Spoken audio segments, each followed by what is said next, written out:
राधे राधे। जय श्री कृष्णा।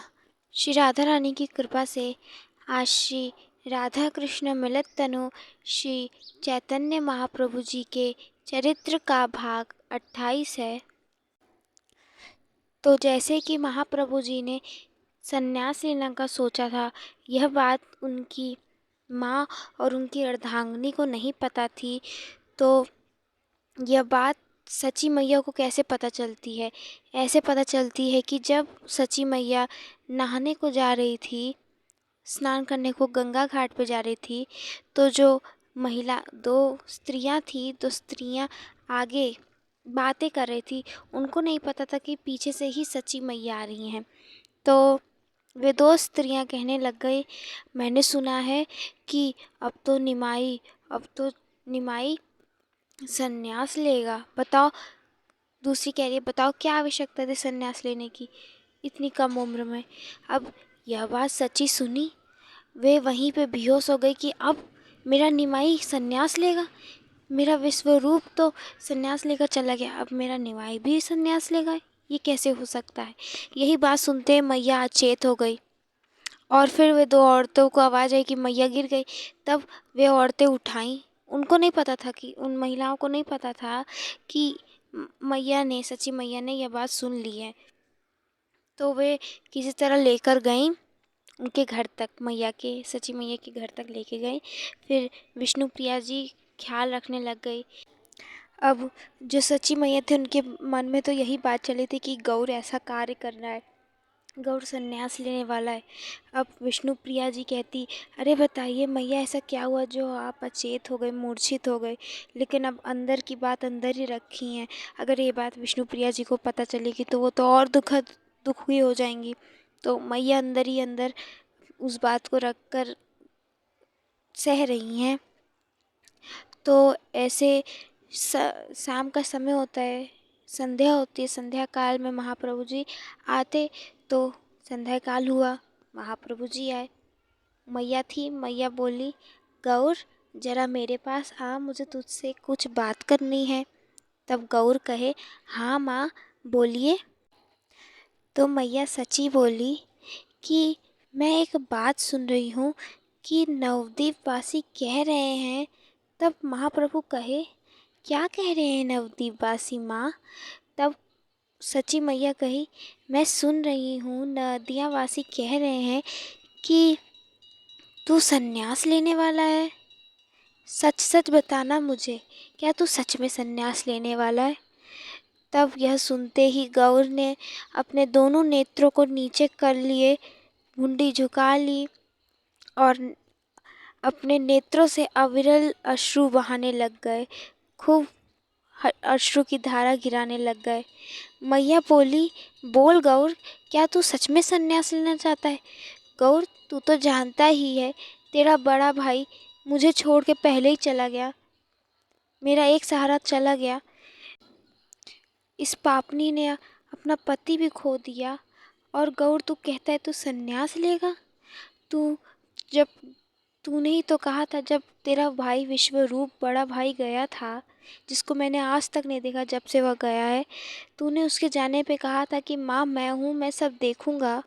और तूने मुझे सती होने से रोका था जब तेरे पिताजी चले गए थे कि माँ मैं हूँ ना, मेरा कौन देखभाल रखा था? तो मैंने तेरा मुँह देखकर मैं रुक गई थी।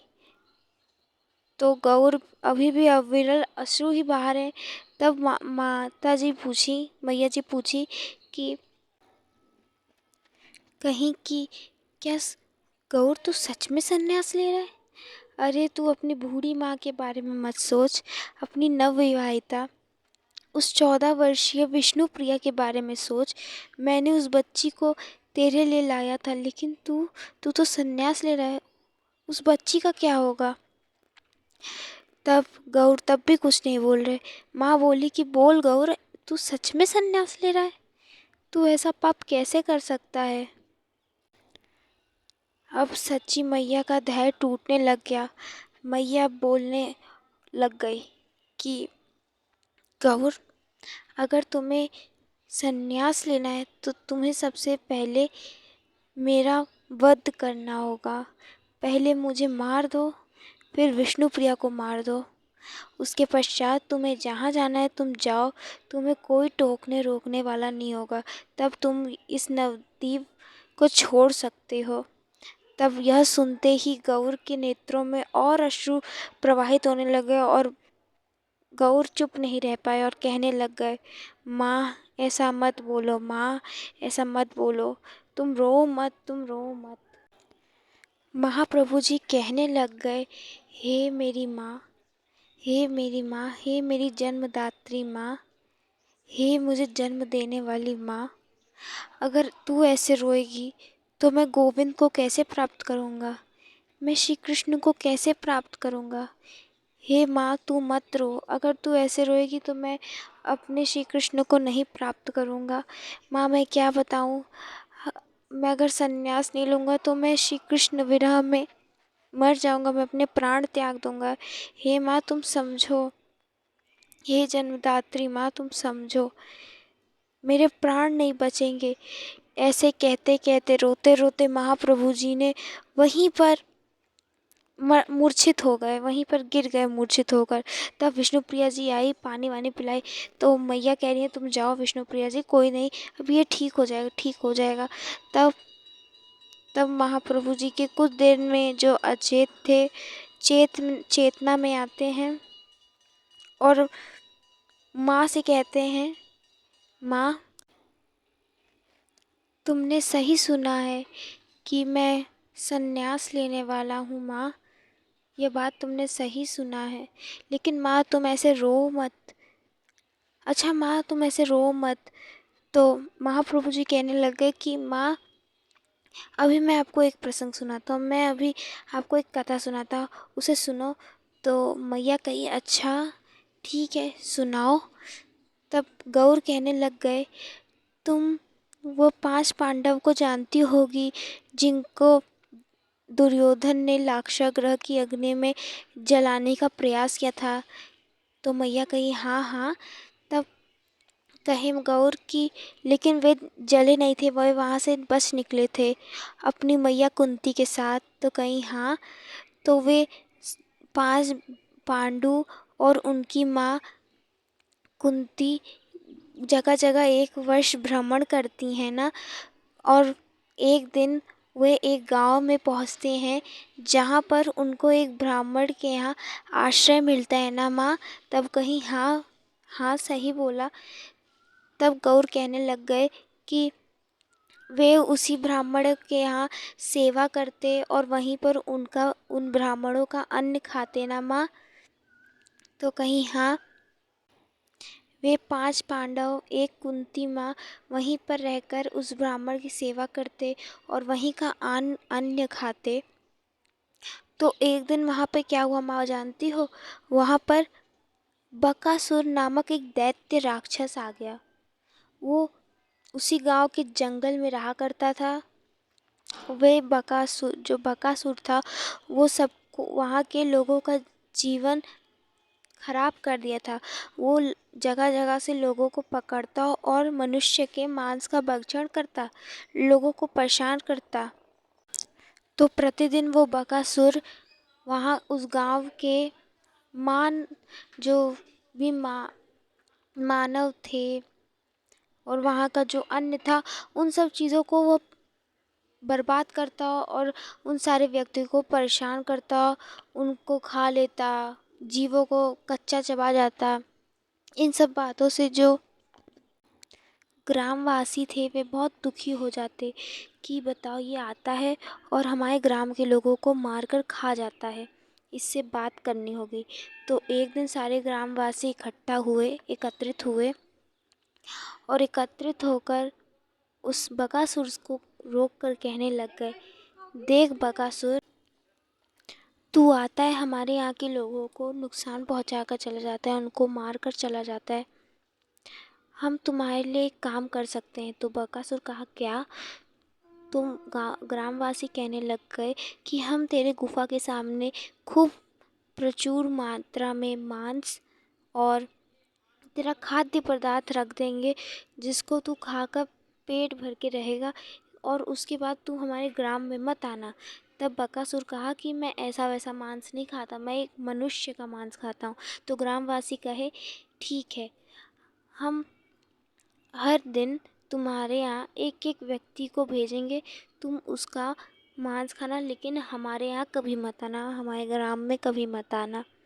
तो यह जो बात थी ये पक्की हुई। तो अगले दिन सबका दिन आता, सब जाते और हर परिवार से एक एक मनुष्य जाता और अपने प्राण त्याग देता वहाँ पर, और कुछ प्रचुर मात्रा में खाद्य पदार्थ भी जाता।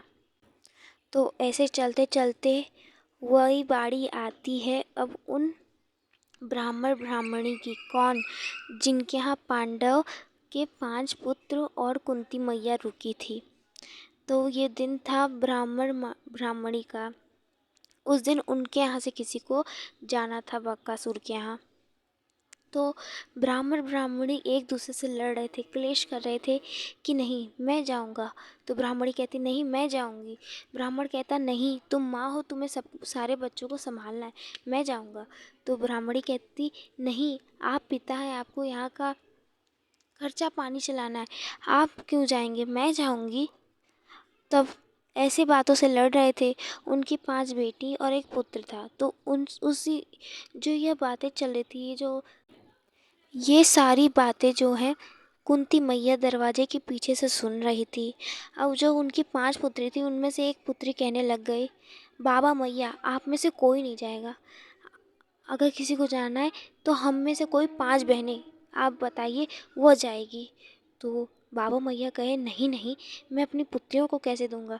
तो बाबा मैया कहे नहीं नहीं ऐसा नहीं हो सकता, हम अपनी पुत्रियों को नहीं भेजेंगे, हम में से कोई जाएगा। तब जो पुत्र था वो कहा ना मैया, ना बेटियां जाएंगी, ना आप जाएंगे और ना आप जाएंगे, मैं जाऊंगा, क्योंकि मैं एकमात्र पुत्र हूँ आपका। और जो बेटियां होती हैं वो तो पराया धन होती है, बेटे होते हैं वो तो अपना धन होते हैं। पराया धन खर्च करने से पाप लगता है, लेकिन अपना धन खर्च करने से पाप नहीं लगता। इसलिए माँ मैं जाऊंगा, आप में माँ पिताजी बहन तुम नहीं जाओगी, मैं जाऊंगा। तो ये सारी बात कुंती मैया सुन रही थी। तब उसी बीच में कुंती मैया आई। तो तभी कुंती मैया आई तो ब्राह्मण ब्राह्मणी कहने लग गए कि अरे ये हमारी पारिवारिक बातें हैं, आप यहाँ मत आइए, ऐसा मत आइए। तो कुंती मैया कही तुम कुछ मत कहो, मैंने सब सुन लिया है। मैं आपके यहाँ, मेरे 5 पुत्र आपके यहाँ अतिथि बनकर रहने, इतना तो हमारा फ़र्ज़ है, इतना तो हमारा कर्तव्य है कि हम तो जा सकते हैं। मैं तो अपना पाँचों में से कोई पुत्र खोऊंगी, मुझे तो दर्द नहीं होगा, आपका तो एकमात्र पुत्र है।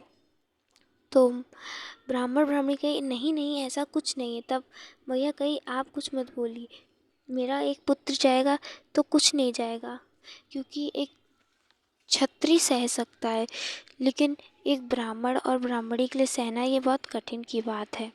कुंती मैया कही कि मेरा भीमसेन जाएगा। तो मैया ने अपने पुत्र भीम को भेजा, बकासुर के पास रात्रि में भेजा, और साथ में कुछ प्रचुर मात्रा में खाद्य पदार्थ भी दिया। तब भीमसेन गए और बकासुर के पास गए, साथ ही में प्रचुर मात्रा में खाद्य पदार्थ लिए थे। वहाँ पर भीमसेन खुद को सौंपते हैं, लेकिन क्या होता है, जो भीम थे उन्होंने तो बकासुर को ही मार दिया, बकासुर उनको क्या ही खाता। कुंती मैया ने अपने एक पुत्र को भेजा, जिससे उन्होंने बकासुर का ही नाश करवा दिया। तो गौर कहने लग गए कि माँ, जब कुंती मैया अपने एक पुत्र को भेज सकती है तो आप अपने एक पुत्र को नहीं भेज सकती? क्या आप अपने पितृ को नहीं भेज सकती,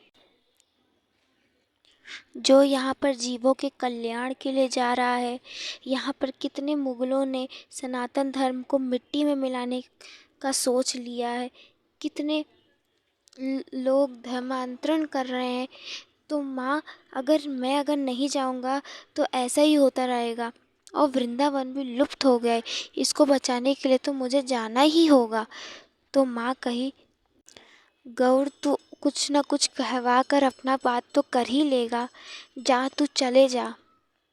तब गौर कहने लग गए, माँ तू भूल गई है, तू ही ने त्रेता में मुझे राम के रूप में वनवास भेजा था। तूने ही मुझे द्वापर युग में अक्रूर के हाथ सौंप दिया था, यशोदा माँ के रूप में। तू आज माँ गौर को इस देश के लिए नहीं दे सकती? तो माँ कही, तू तो अपनी बात बनवा ही लेगा। तब माँ कहती है, जा, मेरी बात तो नहीं मानेगा, जा तू जा।